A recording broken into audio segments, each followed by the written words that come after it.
Расулберди Мамедов, кыргыз тилим.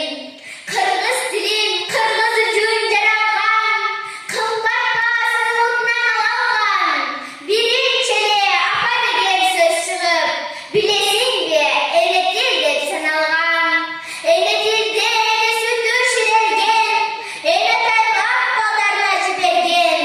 Бириктирип ой максатын тилеген, бир улутту ошол тилге берген.